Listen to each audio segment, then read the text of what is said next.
Assalamualaikum Mas Tony. Waalaikumsalam warahmatullahi wabarakatuh Pak Ihsan dan Apa? seluruh pendengar radio. Ini dia. Hari ini agak sedikit nih, hanya 17 negara yang mendengar kita ini. Di India, di Rumania, Cina juga tentu saja di Indonesia, Jakarta dan sekitarnya. Mas Tony Rosid, apa kabar pagi hari ini? Sehat semua? Barokah begitu Mas Tony? Alhamdulillah Oh, sehat alhamdulillah. walafiat. Luar biasa. Ini Dan macam-macam suasana mendung, semoga mendung Indonesia ya. tidak ikut Oh, mendung. itu. Nampaknya di PKB pun ada kemendungan sendiri karena Cak Imin lagi bingung, macam layangan putus dia. Kemana arah angin ini katanya? Ada invisible hand. Wah, apa cawe-cawe atau bagaimana? Juga Mahkamah Konstitusi juga agak mendung. Ini yang mana sih yang mau disidangkan?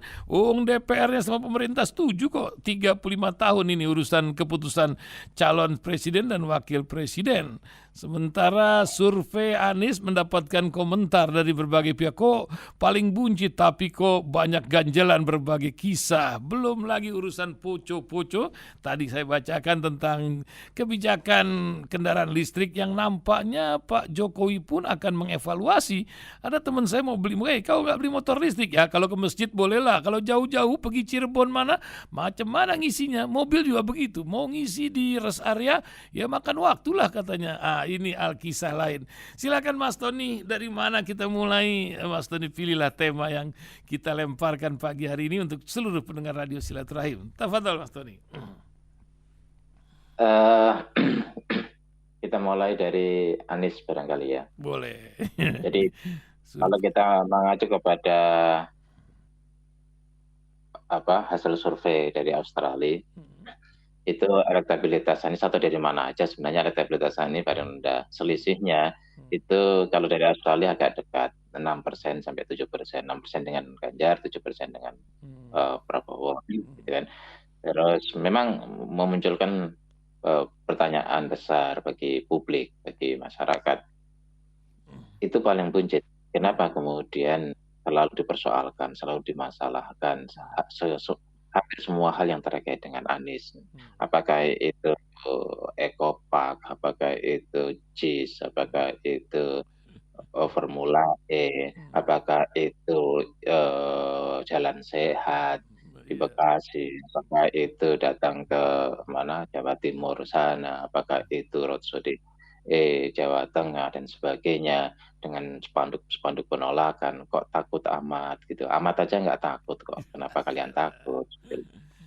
Ini kan demokrasi, biarlah sebagai anak bangsa satu diberikan hak sesuai aturan, selama itu sesuai dengan aturan, selama itu tidak melanggar hukum, biarkan gitu kan. Yang kedua, ketika orang itu diberikan kebebasan, ini sekaligus untuk memberikan referensi bagi masyarakat, bagi publik bahwa Indonesia ini adalah negara yang demokrasi, yang menganut demokrasi dan konsisten dengan demokrasi itu. Kemudian yang ketiga, makin banyak orang yang mengekspresikan dirinya untuk menunjukkan bahwa mereka punya kapasitas, mereka punya kemampuan, mereka punya keinginan untuk berkontribusi kepada bangsa, yang pada akhirnya ditunjukkan kepada rakyat, inilah aku, ini pikiranku, ini gagasanku, ini rencanaku, ini peta yang ingin saya bangun tentang Indonesia. Makin banyak orang-orang seperti itu yang diberikan kesempatan dan panggung, itu saya pikir kita akan mendapatkan atau rakyat publik akan mendapatkan begitu banyak potensi yang bisa diharapkan untuk membangun Indonesia masa depan. Jangan kemudian karena berbeda lalu dijegal, karena berbeda lalu disingkirkan, karena berbeda lalu tidak diberikan kesempatan, karena berbeda lalu ditolak. Saya pikir kita tidak dewasa ya. Kita tidak dewasa. Oleh karena itu, ketika ada penolakan-penolakan seperti itu, ya perlu perlu. Anies kan bukan pejabat publik. Kecuali pejabat publik, kemudian rakyat menolak itu dalam rangka kritik, dalam rangka bahwa kinerja Anda nggak bagus. Itu katakan ada seorang menteri ditolak, ada seorang gubernur datang ditolak. Menurut saya mereka itu pejabat publik. Kalau ada penolakan itu bagian daripada sebuah protes. Anda nggak kerja baik, Anda nggak amanah, Anda tidak sesuai dengan kami. Tapi kalau orang bukan pejabat publik, biarkan saja, punya kebebasan mereka. Apalagi kemudian ke daerah, siapapun Anies ketika menjadi kepala daerah di DKI, menjadi gubernur di Jakarta, itu memberikan ruang kok kepada siapapun. Jakarta milik semua, ini ibu kota. Ibu kota yang berhak untuk masuk ke ibu kota siapapun, mencari pekerjaan di ibu kota siapapun. Selama itu warga negara, silakan cari kerjaan di ibu kota. Selama warga negara, silakan untuk menikmati fasilitas di ibu kota. Selama menjadi warga negara, silakan untuk membanggakan bahwa ini adalah ibu kota bersama, ibu kota Indonesia, bukan ibu kota Jakarta, ibu kota warga Jakarta saja. Saya pikir ini akan menjadi sebuah pelajaran bagi masyarakat bahwa kita harus fair, kita harus terbuka, kita harus wise, kita harus bijak, kita harus memberi kesempatan kepada siapapun untuk menikmati yang namanya Indonesia ini, atau bahkan kemudian berkontribusi kepada bangsa kita ini. Itu soal Anies. Jadi kalau kemudian kita bicara kenapa dijegal-jegal dan sebagainya, ya tidak bisa dibantah lah. Mau dibantah seperti apa, faktanya banyak kok, gitu loh. Ya, bermasalah kalau kemudian kita mengatakan yang jegal A, yang jegal B, nah itu kemudian bisa masalah hukum. Tetapi penjegalan-penjegalan itu kan fakta yang susah dibantah karena begitu banyaknya sesuatu yang kok aneh ini dipersoalkan, kok aneh dibongkar-bongkar, kok aneh yang sono nggak dimasalahkan, yang sini dimasalahkan, yang sini nggak ketemu-ketemu dipaksakan. Ya publik itu nggak tolol-tolol amat gitu loh. Nah ini saya menggunakan bahasa sedikit. Ya gitu kan. Publik nggak tolol-tolol amat, publik nggak tolol kok, publik nggak bodoh, publik itu cerdas, Mas. Ini bisa membedakan mana yang benar, mana yang salah gitu. Jangan kemudian ada pihak-pihak yang masih menganggap bahwa publik ini nggak paham. Publik itu paham, diam itu bukan berarti nggak paham gitu. Itu soal. Terus kemudian kalau kenapa ada semacam ketakutan? Ya wajar, menurut saya takut itu wajar. Tapi yang tidak wajar itu kemudian menggunakan segala cara yang tidak fair, tidak sehat, tidak tanda kutip tidak waras untuk menjegal-jegal yang seperti itu. Fair aja. Kenapa mereka takut? Gini sederhana kok. Survei Anies itu sekarang katakan 27%. Terus kemudian di sana selisih 6%. Anies diragukan, ini masih ada formula dan sebagainya. Anies ini nyalon atau tidak, sehingga orang yang mendukung juga masih ragu. Ketika Dan Anies survei kan cuma 1.200 pasti orang begitu kan, berbanding 205 juta ya, orang. enggak, tetap saya ini Pak, saya mengatakan bahwa itu adalah random sampling. Selama Gitu. metodologinya baik, gitu, bagus. Selama memang tidak untuk semata-mata framing, memang tidak untuk sebagainya, selama itu fair, selama metodologinya metodologi ilmiah sesuai dengan prosedur yang lazim, saya pikir ini bisa layak dipercaya. Ya, ya namanya survei tidak mungkin, namanya responden itu random sampling. Selama randomnya benar gitu loh, ngambil samplingnya benar, saya pikir itu juga bisa dipercaya. Tetapi begini, jadi kenapa itu takut gitu kan? 27 takut Anies menang kan, intinya kan gitu. Saya coba jelaskan kepada publik ini. Kenapa orang itu takut Anies menang? Ya potensi menangnya jauh lebih besar daripada yang lain. Kenapa? Ini saya jelaskan publik supaya tahu. Ya, survei yang sekarang orang itu masih ragu apakah Anies itu akan dapat tiket atau tidak. Keraguan inilah menjadi satu variabel yang membuat orang sebagian tidak memberikan dukungan Anies. Coba kalau pasti nanti daftar, ini akan naik dengan sendirinya. 70 hari lagi ya, 70 hari lagi ya kepastian itu ya. Itu satu variabel. Variabel yang kedua misalnya, kalau Anies pasti naik, Anies nggak punya logistik. Belanja iklan yang diungkapkan oleh Kumparan misalnya, Anies belanja iklan 150 juta, Prabowo 5 miliar, ini sana yang berapa miliar gitu kan. Ya wajar. Artinya dari sisi logistik untuk branding, untuk iklan, untuk sosialisasi kalah, termasuk Anies muter-muter kemana-mana dengan logistik yang terbatas, gitu kan? Ya. Terus kemudian pertanyaannya, sementara mereka punya logistik yang banyak, itu saja selisihnya dikit, gitu loh. Kalau Anies sudah ditetapkan menjadi capres, gitu kan? Logistik pada datang itu, yang dukung kemudian tidak ragu lagi, logistik kemudian datang. Kemudian yang ketiga, mesin-mesin politik Anies yang ada di relawan, ya tidak ragu lagi kemudian terkonsolidasi untuk jalan secara masif. Itu variabel yang ketiga. Variabel yang keempat, akan ada panggung-panggung untuk semakin intensif ya untuk berhadapan-hadapan antara kandidat satu dengan kandidat yang lain soal debat. soal gagasan, soal akhirnya kemudian semakin masif masyarakat mendapatkan suguhan-suguhan tentang isi otak dan siapa sesungguhnya calon-calon yang sedang hadir. Ini kan masih bias antara ada nama Sandi, ada nama Erick Thohir, ada nama yang, tapi nanti kalau sudah seperti itu nggak bias lagi, fokus pandangan. Bahkan kemudian yang kelima, perlu juga diingat yang belum menentukan pilihan, undecided voters itu masih besar. Kemudian juga perlu diingat yang swing voters, orang yang masih bisa berpindah itu lebih besar lagi. Katakanlah misalnya kayak Ganjar, ada survei mengatakan yang akan tetap dari semua pemilih Ganjar ini yang tetap akan konsisten itu cuma 15%. Artinya apa? 85% dari pemilih Ganjar yang ada itu bisa pindah. Itu namanya swing voters. Dari sinilah kemudian ketika ada survei head to head, Anies dengan Prabowo, Anies dengan Ganjar, kok menang Anies? Gitu. Ini yang kemudian membuat ketakutan ya, ada oknum-oknum tertentu yang kemudian berupaya jangan sampai nyalon, kalau nyalon jadi ini. Ini kan sudah didengar oleh publik lah. Ini kalau nyalon jadi ini, berat ini gitu. Maka diupayakan dengan berbagai isu dan sebagainya.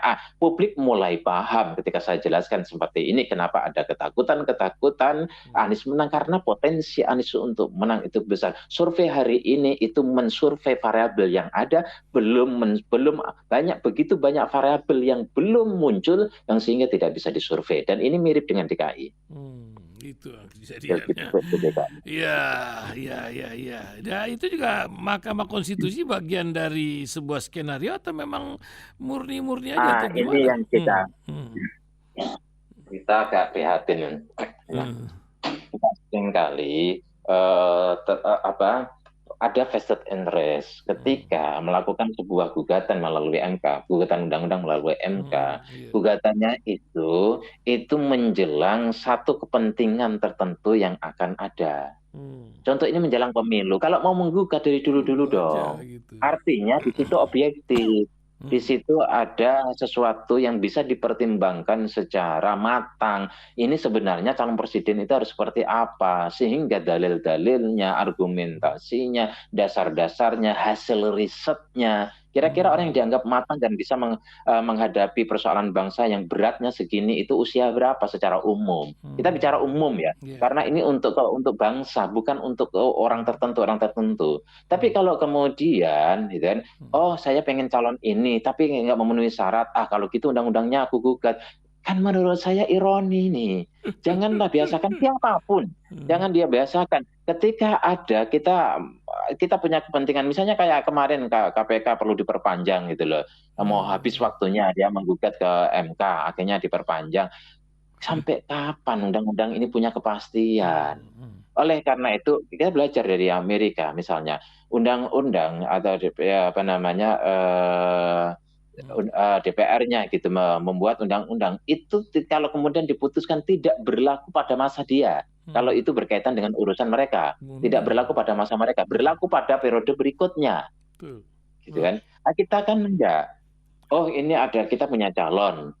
Ini ada persyaratan yang tidak pas di undang-undang ini yang menghalangi. Ya udah kita gugat ke MK undang-undang ini pasal itu khususnya itu loh. Terus ini ada ini, kita gugat ini. Kita ada kepentingan ini, undang-undangnya masih seperti itu ya, kita gugat pasalnya.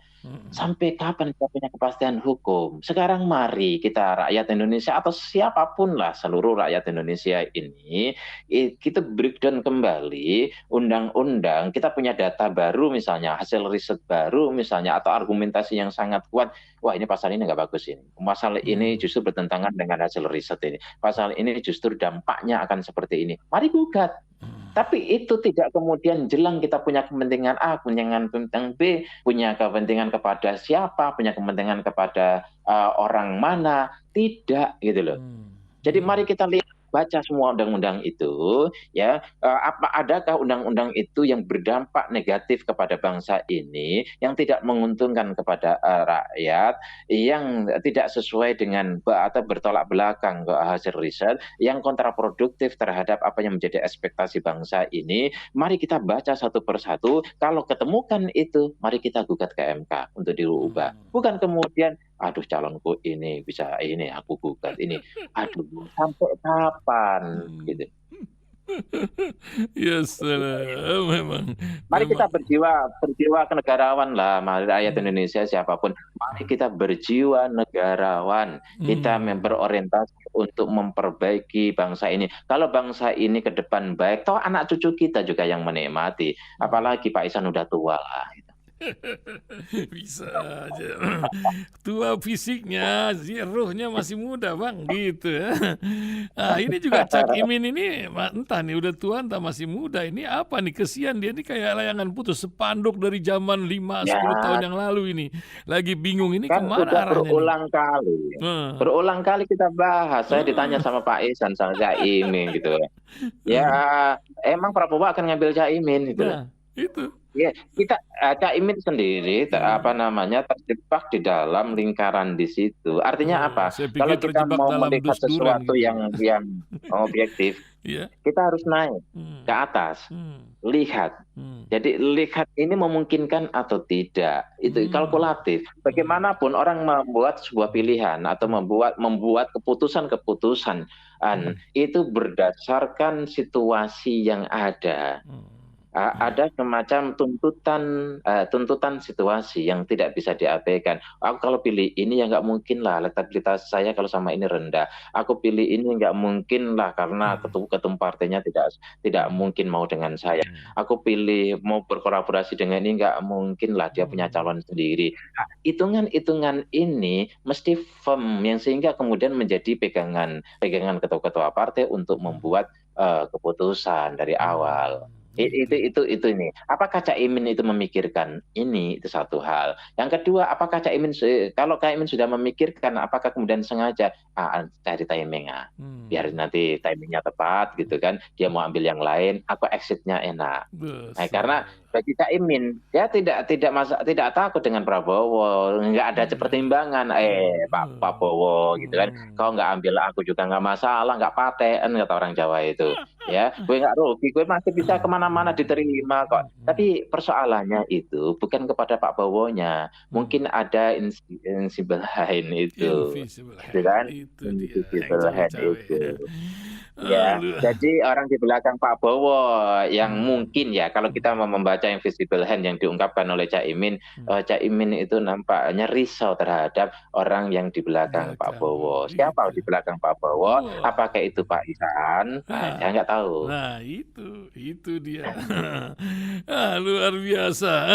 Ini juga Tapi iya, Pak Ihsan perlu apa diketahui tuh, gitu Bang? kan, Mmm, ya bahwa ini akan segera menuju kepada Pilpres. Bagaimanapun mmm, Caimin nanti akan membuat sebuah keputusan ketika ada masa di mana tidak menakutkan,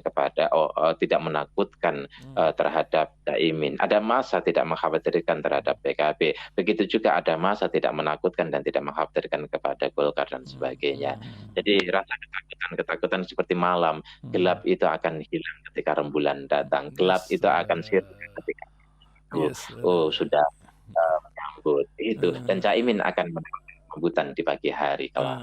itu dia. Mudah-mudahan Cak Imin ini denger tuh, Cak Imin. Nah, nampaknya Cak Imin ini udah pakai mobil listrik dia nih. Ini tapi Pak Jokowi ini, apa, ikut penasihat Pak Anies atau bagaimana nih mengevaluasi urusan mobil listrik ini? Apa yang, apa yang, Mas Tony lihat dari Hang Heng Hong 1 tahun kemarin, subsidi dan lain-lain, sehingga saya masih jarang tuh lihat seliweran paling motor Cina yang dipakai tanpa plat nomor itu warawiri gitu ya. Jalan-jalan di jalan raya atau mobil di tol pakai mobil listrik gitu pergi di jalan Semarang atau di mana, jarang tuh terlihat. Saya tanya kenapa? Nanti kalau habis di tengah tol pusing aku nggak ada rescue-nya lagi. Gimana Bang Alkisah ini? Iya, iya, pertama Hmm. memang infrastrukturnya harus dibangun, gitu Hmm. kan. Jadi, kita mau pakai BBM, ya pom bensin di setiap tempat harus ada. Hmm. Sehingga ketika orang kehabisan bensin, dia bisa termasuk di tol, ada Hmm. rest area. Kemudian juga kalau kita mobil listrik harus juga dibangun infrastrukturnya. Jangan semangat, "Oh ini kalau penjualan segini, kalau subsidi masyarakat itu Mau kuat, nih. kemudian wah untungnya sekian, untungnya Hmm, hmm, sekian, untungnya hmm. sekian. Jadi saya setuju dalam konteks ini dengan Anies, pembuat kebijakan itu jangan berbisnis, gitu. Jadi Itu. nanti ada vested interest, Hmm, disesuaikan dengan kepentingan para bisnis, dibuat kebijakan yang menguntungkan bagi dia. Jadi dia yang membuat kebijakan, uangnya uang negara, tapi kemudian dia di situ berbisnis. Artinya jualan di dalam toko, itu kan ya, hmm, jualan di dalam hmm. toko toko negara, itu kan nggak bagus, gitu kan.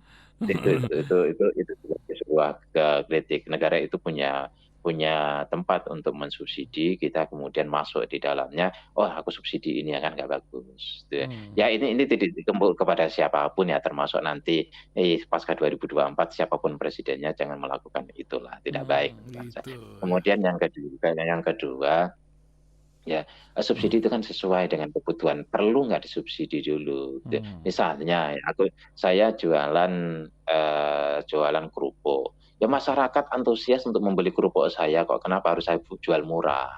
itu, itu. Gitu kan. Ini, Hmm.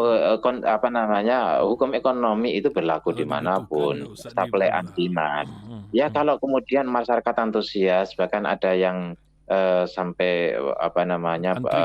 inden gitu, Hmm, hmm, ngantri hmm, gitu loh. hmm, "Oh hmm. udah ngantri kok ngapain disubsidi?" Gitu loh. Nah, Disubsidi itu ada kepentingan untuk negara, hmm, ada satu kepentingan yang memang menjadi bagian daripada visi negara, tuh. visi bangsa ini, Macam gas melon itu itu ada ya, perlu kepentingan, subsidi itu ya. terus terus Hmm, kemudian hmm, antusiasnya rendah, atau hmm, kemudian itu langsung bisa, dirasakan oleh rakyat yang tidak mampu, yang memang rakyat itu layak untuk disubsidi kayak gas melon itu.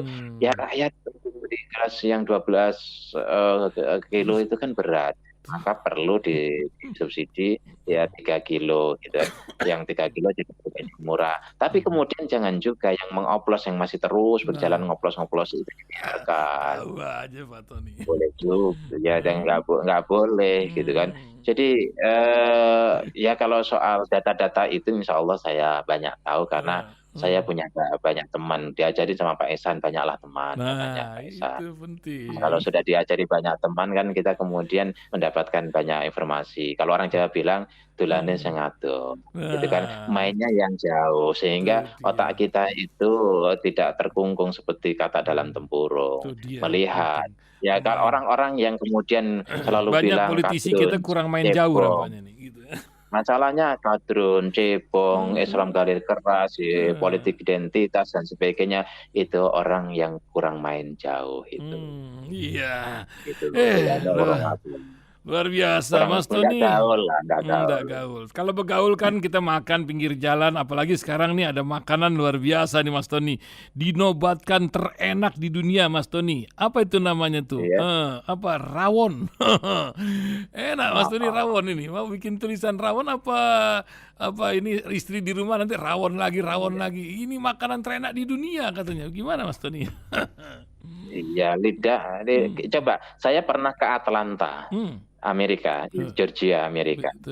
Itu besok insya Allah Oktober saya ke sana lagi itu ada Baik, acara. Masya Allah. Jadi, tapi enggak, apa namanya, Pak Ihsan nggak usah ragu kalau Oh, kemudian mau belikan tiket ke saya nggak oh, usah ragu. enggak, gampang, gampang. Gampang itu. Jadi gini, jadi di sana itu ada namanya, satu merek minuman, saya nggak Mhm, perlu sebutkan iya, karena belum iklan ke Rasil, kecuali kalau udah bayar iklan betul, ke Rasil betul, saya betul, sebutkan ya. salah, Ada satu mhm, merek minuman itu mmm, berada di seluruh dunia, memang berasal dari Atlanta, dari mmm, tahun mmm, berapa ratus tahun yang lalu itu loh. iya, Ya, ada ke Indonesia, ada ke Jepang, ada ke mhm, mana, sama-sama satu merek mmm, gitu, mmm, sama-sama namanya gitu loh, iya, tapi rasanya beda setiap negara. Saya oh, rasakan karena itu tetap ada banyak begitu loh gitu. Dari banyak negara, ada Brasil, ada mmm, pokoknya Eropa di situ, beberapa negara Eropa, beberapa negara iya, iya. Asia, Itulah yang beberapa gulanya negara banyaklah Amerika minuman Latin. yang Iya. racun gulanya banyak itu, ya, paham, paham saya. Iya, saya minum, saya Heeh, coba merasakan sebanyak mungkin sekuat saya sedikit-dikit gitu, heeh, rasanya beda-beda. heeh, Artinya lidah orang di seluruh mmm, negara ini dengan selera yang berbeda. merek sama, Kalau kemudian rawon mmm, terenak di dunia, dunia mana? oh. Mohon maaf ya para bagi Betul. penjual rawon. Ih, Ada orang yang suka rawon, seperti saya suka rawon. heeh, Ya, heeh, apalagi rawon dengkul saya suka gitu kan. nah itu. Saya Bukan suka rawon rawon. setan Ada bukan? orang nggak suka rawon, ada orang sukanya Heeh, sate taichan. Semalam kebetulan saya makan sate heeh, taichan itu enak sekali di Masya Allah. daerah Serang Heeh, sana ada. Kemudian heeh, ada orang yang suka bakso gitu kan. Ada itu. orang yang suka ini. Itu artinya gitu kan bahwa tidak ada masakan apapun yang terenak di dunia gitu loh, kecuali ada masakan yang terenak di surga itu lain ya, lain. Heeh, Nah, heeh, terenak di dunia itu lidah kita punya selera yang berbeda. Seperti ke hmm, dalam pemilu saja, kita seleranya beda. Ada yang mendukung Anies, ada yang mendukung Prabowo, ada yang mendukung apa namanya Ganjar, ada hmm, yang suka presiden yang kira-kira banyak senyumnya gitu loh. Terus hmm, kemudian ada yang suka presiden itu gebrak-gebrak meja, calon presiden gebrak meja, ada yang presiden itu hmm, ganteng. hmm. Pertanyaannya, kita itu sedang nyari Halo. presiden atau nyari orang yang bergaul dengan kita? Nah, Kita yang menyari, wah ada ini suka, oh saya pusing. kenapa dia baik? Baiknya itu apa? Ya Hmm, dia bagi-bagi sembako. Kita itu sedang mencari orang yang untuk nyantuni apa hmm, namanya nyantuni orang. tempat-tempat Hmm, apa namanya orang duafa itu, atau kita sedang mencari calon presiden.